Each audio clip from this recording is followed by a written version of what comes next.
ભરૂચના સાંસદ મનસુખ વસાવાની ભરૂચ બેઠક પર 7મી વાર રિપીટ કરીને સતત 6 ટર્મથી જીતતા આવેલા મનસુખ વસાવાને 7મી વખત ટિકિટ અપાતા નર્મદા જિલ્લામાં ખુશીનો માહોલ છવાયો હતો।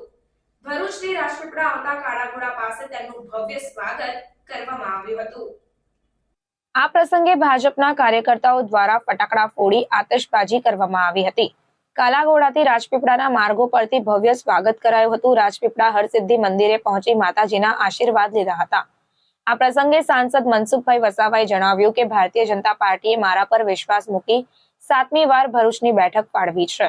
એ માટે વડાપ્રધાન નરેન્દ્રભાઈ મોદી અને પ્રદેશ અધ્યક્ષ CR પાટીલનો આભાર માનતા જણાવ્યું કે છઠ્ઠી ટર્મની જેમ આ વખતે પણ 7મી વખતે ભરૂચ લોકસભાની મતદાર જનતા મને જંગી બહુમતીથી જીતાડશે તેવો મને વિશ્વાસ છે। પ્રદેશ અધ્યક્ષ CR પાટીલ સાહેબે 26 લોકસભા 5 લાખ મતોથી જીતવાનો છે તેવો સંકલ્પ કર્યો।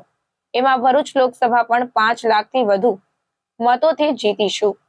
જીતનો વિશ્વાસ એટલા માટે છે કે 7 ધારાસભ્યોમાંથી 6 ધારાસભ્ય ભાજપના છે। તાલુકા પંચાયત, જિલ્લા પંચાયત, નગરપાલિકામાં બધી સત્તા ભાજપ પાસે છે। આ સત્તા થકી અમે પ્રજાના કામો કર્યા છે અને અમારું સંગઠન પેજ પ્રમુખથી માંડીને શક્તિ કેન્દ્ર સુધી અમારું સંગઠન ખૂબ જ મજબૂત છે। સરકારમાં કરેલા કામોને કારણે અમે 7મી વખત પણ 5 લાખ ન તો કરતા જીતીશું તેવો વિશ્વાસ વ્યક્ત કર્યો હતો। ભૂતકાળમાં આના કરતા અનેક પડકારો ભારતીય જનતા પાર્ટીએ આ દેશ અને ગુજરાતની અંદર આ પડકારોનો સામનો કર્યો છે।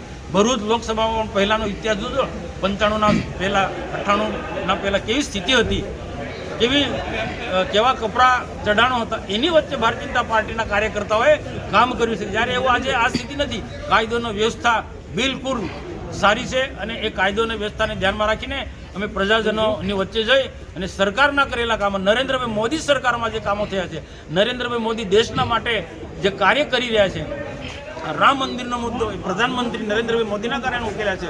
370મી કલમ એ પણ ભારતીય જનતા પાર્ટીની સરકારે હટાવી છે રાષ્ટ્રના હિતમાં અને દેશની આંતરિક સુરક્ષા, બાહ્ય સુરક્ષાને ધ્યાનમાં રાખીને ઘણા બધા નેશનલ લેવલના પણ ભારતીય જનતા પાર્ટીની સરકારમાં કામો થયા છે।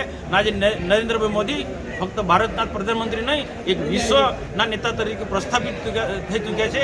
તો નરેન્દ્રભાઈની પ્રતિભા પણ અમારે આવનારા લોકસભામાં જીતવા માટે ખૂબ કામ લાગવાની છે। સાહેબ વાત કરીએ તો જો આખા દેશની અંદર આપ જોઈ શકો છો કે આખા દેશની અંદર અનેક પાર્ટીના લોકો, વરિષ્ઠ લોકો, દિગ્ગજ નેતાઓ ભારતીય જનતા પાર્ટીની સરકારની સારી કામગીરી, ભારતીય જનતા પાર્ટીના મૂલ્યો, ભારતીય જનતા પાર્ટીના સિદ્ધાંતો, નરેન્દ્રભાઈ મોદીનું જે નેતૃત્વ જે છે, નરેન્દ્રભાઈ મોદીની જે પ્રતિભા છે, એને લઈને ઘણા બધા લોકો, દિગ્ગજ નેતાઓ, અનેક પાર્ટીના લોકો, આજે ભારતીય જનતા પાર્ટીના નેતાઓ, સામાજિક કાર્યકર્તાઓ આજે ભારતીય જનતા પાર્ટીમાં એ જોડાઈ રહ્યા છે। બધા રાષ્ટ્રના હિતમાં અને બધાને એક જ આશા છે કે નરેન્દ્રભાઈ મોદી દેશનું ભલું કરી રહ્યા છે અને કરશે અને આવનારા દિવસે ભારત એક સમૃદ્ધ રાષ્ટ્ર બનશે, ભારત એક મહાસત્તા બનશે, એ આશય સાથે બધા લોકો જોડાઈ રહ્યા છે। તો સ્વાભાવિક છે કે રાષ્ટ્રના હિતમાં, આ વિસ્તારની પ્રજાના હિતમાં, આદિવાસીના પ્રજાના હિતમાં મહેશભાઈ વસાવા ભાજપમાં જોડાય તો અમને કોઈ વાંધો નથી અને આવા બધા જ લોકોને પાર્ટીની વિચારધારાને સમજીને ભાજપમાં જોડાનારા બધા લોકો અમે આવકારીશું।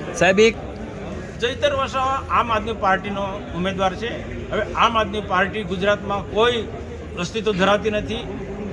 સરકારનો બનાવવાનો એમને જે તે વખત દાવો કર્યો હતો વિધાનસભામાં, પણ માંડ 5 સીટ લાયા હતા, એમાં એ ડેડિયાપાડાની સીટ પણ એ જે તે સમય જીત્યા, લોકોને ખોટા વચનો આપી। હવે લોકો છેતરવાના નથી। આ વખતે ભારતીય જનતા પાર્ટી અને લોકો સાથે રહેવાના છે, ભારતીય જનતા પાર્ટીને મત આપવાના છે। ભારતીય જનતા પાર્ટીના કરેલા કામો અમે લોકોને યાદ દેવડાવે છે અને આવનારા દિવસોમાં રાષ્ટ્રના હિતમાં હજુ પણ ભાજપની જરૂર છે, નરેન્દ્રભાઈ મોદી જેવાની જરૂર છે, એ અમે લોકોને સમજાવી ચૂક્યા છે। એટલે ચૈતર વસાવા કે આમ આદમી પાર્ટીની અમે એટલું બધું નોંધ નથી લેતા। સાહેબ એક વખતે કોંગ્રેસ એવું કહેતી હતી કે આમ આદમી પાર્ટી ટીમ છે। એ તો કોંગ્રેસના લોકો કે બીજા કોઈ પણ લોકો આ બધા વાતો ચૂંટણી નજીક આવે એટલે બધું જ કહેવાના છે, પણ અમે તો અમારા સરકારના કરેલા કામો, સંગઠનની તાકાત પરથી અને અમારો પાર્ટીનો જે એજન્ડા, ચૂંટણી લક્ષી એજન્ડા છે, એને ધ્યાનમાં રાખીને લોકો પાસે મત મેળવીશું। સાહેબ, ભરૂચ બેઠક ઉપર કોંગ્રેસની આ વખતે ટિકિટ નથી મળી, તો કોંગ્રેસના અસ્તિત્વ વિશે શું કહેશો? એ હવે કોંગ્રેસનો સવાલ છે। કોંગ્રેસના પોતાના અસ્તિત્વ માટે એમની ચિંતા કરવાની જરૂર છે। ઓકે।